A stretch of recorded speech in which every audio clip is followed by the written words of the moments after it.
exciting. Welcome to the border. Hey, thank you.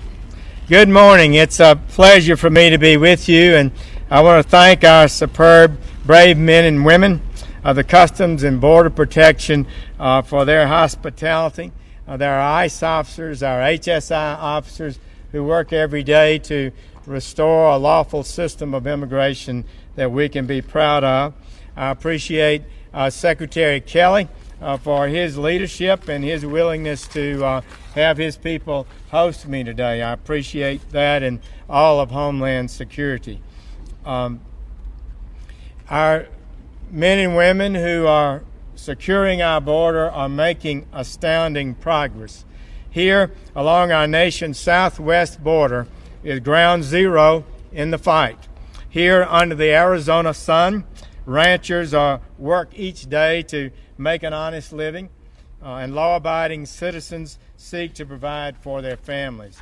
But it's also here, along this border, that transnational gangs like MS-13 and international cartels flood our country with drugs and leave death and violence in their wake. And it is here that criminal aliens and the coyotes and the document forgers seek to overthrow our lawful system of immigration. So let's stop here for a moment. When we talk about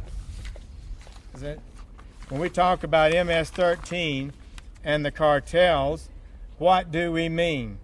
We mean international criminal organizations that turn cities and suburbs into war zones, that rape and kill innocent civilians, and who profit by smuggling poison and other human beings across our borders.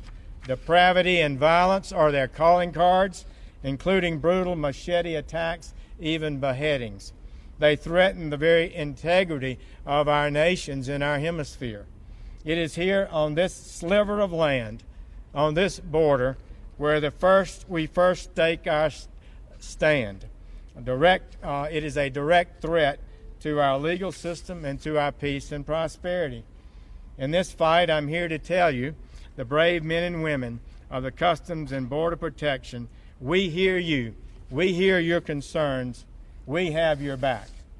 Under the President's leadership and guided by his executive orders, we will secure this border and bring the full weight of both the immigration courts and the federal enforcement and prosecutors to combat this attack on our national security and our sovereignty.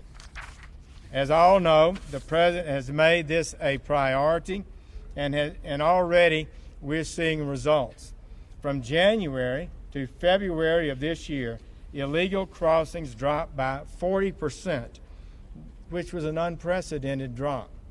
Then, last month, we saw a 72% drop compared to the month before the President was inaugurated. That's the lowest monthly figure in 17 years. We are so proud of your work. But this is no accident.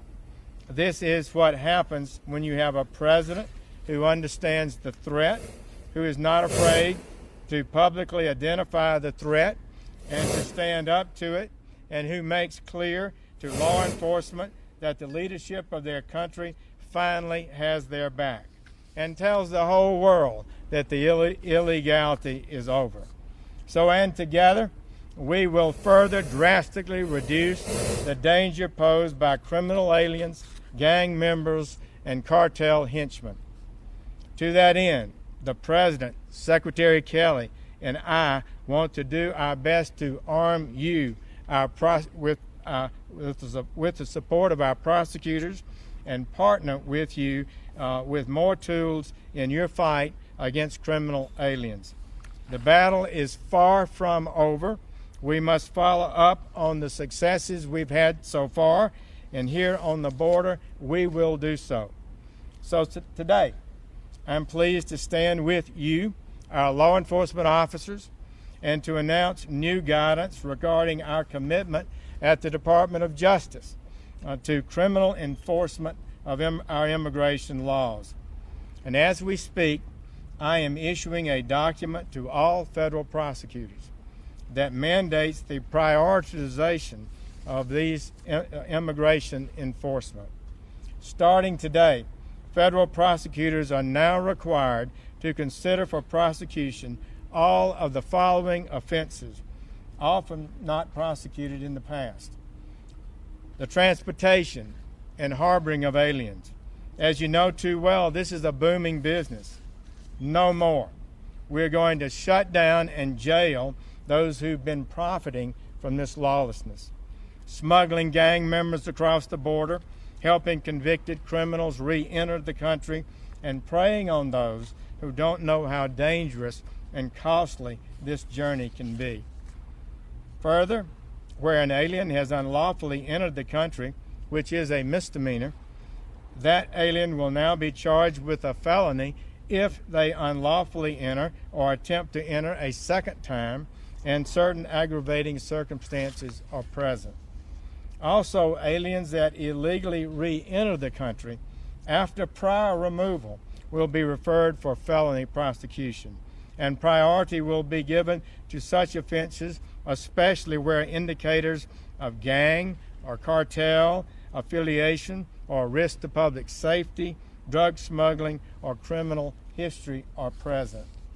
Fourth, where possible, prosecutors are directed to charge criminal aliens with document fraud and aggravated identity theft, the latter carrying a 2-year minimum mandatory penalty.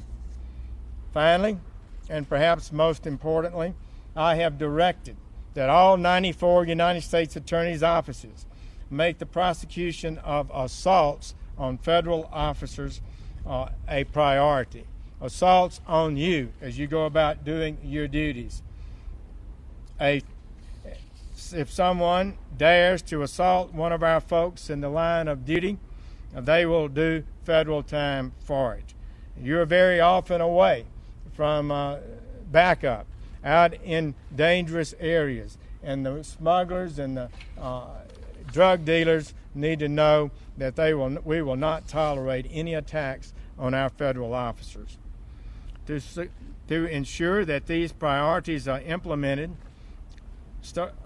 starting today, each United States Attorney's Office, whether border or interior, will designate an assistant United States attorney as the border coordinator in that district. It will be this experienced prosecutor's job to coordinate the criminal investigation and enforcement response for their specific office. For those that continue to seek improper and illegal entry into this country, be forewarned. This is a new era. This is the Trump era. The lawlessness, the abdication of duty to enforce our laws, and the catch and release policies of the past are over. In that vein, I'm also pleased to announce a series of reforms regarding immigration judges to reduce the significant backlogs in our immigration courts. Backlogs and catch and release policies have undermined the effectiveness of our law officers' work. Pursuant to the President's executive order, we will now be detaining all adults who are apprehended at the border. They will not be released. To support this mission, we have already surged 25 immigration judges to detention centers along the border. And I want to thank personally the many judges who answered our call to support this initiative. In addition, we will put 50 more immigration judges on the bench this year and 75 next year. We can no longer afford to wait 18 to 24 months to get these judges on the bench. So today I've implemented a new streamlined hiring plan. It requires just as much vetting as before of their skills and expertise, but reduces the hiring time. We must end the backlogs in our immigration courts. With the President's executive order on border security, transnational criminal organizations, and public safety as our guidepost, we will execute a strategy that once again secures our border. apprehends and prosecuted those criminal aliens that threaten public safety, and takes the fight to gangs like MS-13 and Los Zetas and makes dismantlement and destruction of cartels a high priority. We will deploy a multifaceted approach. We are going to interdict your drugs on the way into this country, your money on the way out, and investigate and prosecute your trafficking networks to the fullest extent of the law. Why are we doing this? Because it's what the duly enacted laws of the United States require. I took an oath to protect this country from all enemies, foreign and domestic. On behalf of our people, Congress has set very generous rules for immigration. The people have pleaded, however, with Congress and with their leaders to enforce those good rules for many, many years. They have often gotten promises from their leaders, but no action. Now is the time for action. Now is the time we will have results. How else can we look at parents and loved ones of Kate Steinle and so many others in the eye and say we're doing everything possible to prevent such tragedies in the future? Let me finish where I started. First, by thanking you, the officers who serve our country so effectively. You are on the front lines of this fight. You are doing historic work at this point in our nation's existence. I know we ask a tremendous amount from all of you, but know this, we have your back. We will do what we can to empower and support you in all your work.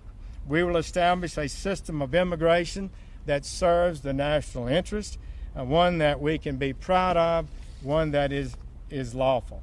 God bless all of you who do this work, and we ask God's blessing on the success of this effort to improve the lawlessness and safety of our country. Thank you.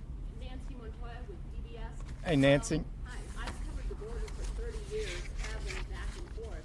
What do you say to people who charge that your policies they're deeply offended by your policies and say that you are using radical means in search of a solution for a problem that you're overreaching on, especially militarization of the border?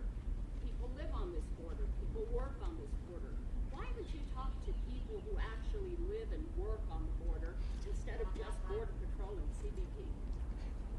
The American people have established a lawful procedure for immigration in our country, a lawful procedure of entrance and exits. We have that right here. I think things are moving in a good direction here. We've made a lot of progress in recent years over ending the illegality. I think the people of this country overwhelmingly want a lawful system of immigration that serves the national interest, one that we can be proud of, one that when somebody waits their turn, they know that they're going to have an opportunity in the future, and that someone who comes in unlawfully doesn't break ahead of them. So I think that's what we are about today. I think that's what we're going to accomplish, and I think it's right and decent and good that we do so. Do you have any plans to meet with civil rights or human rights people along the border? I've met with a number of civil rights leaders already. We discussed quite a number of issues. These issues have really been out there for a long time. So what I would say to you is America has the most generous immigration system in the world. We admit 1.1 million people each year to permanent residence in this country. We're going to be a nation that admits immigrants into our country. We're going to have commerce with our neighbors, but we're going to do it in a lawful way, and I think that's the right thing. Mr. Attorney General, you and the administration have been eager to point out the decrease in the illegal border crossings since President Trump took office, and indeed today you're announcing new policies that could wind up decreasing those even further. Given that, why the urgency in building the wall? And I'd like to ask a follow-up to that on funding, if I may, after you're done. The wall is a force multiplier of great proportions. It is going to enable us, when we deport criminal aliens and others who've entered the country illegally, that they don't get to come back as we're seeing today. The briefing I've had as we've been across the border today indicates that quite a large percentage of the people that are now coming are re-entering after having been deported, after having been convicted of crimes. So I think there's no doubt that the barrier, the wall, will have a great and positive impact, and it will continue our ability to follow through on a commitment to end the lawlessness. But if it's working, and if you're introducing new policies that are working, why do you need the wall? Why the sense of urgency? And then on funding, Secretary Tillerson said that... Well, on the wall, I just explained to you, we have a good fence here. It has been very effective in helping to curtail the illegal flow into the country. The officers told me that today as we went by and examined it. The next structures will be even more effective and be in a lot of areas that we've said we were going to have barriers in before but have not yet been built. That's going to get done. And Secretary Tillerson... Do we have another question? Are you planning to increase the number of civil liberties investigators with your office in light of your increase to the DOJ? Our people are going to be under strict discipline and orders to honor civil rights. We're going to conduct our operations according to the highest standards. The police officers who fail to meet those standards will be disciplined. There's no doubt about that, and we're committed to that.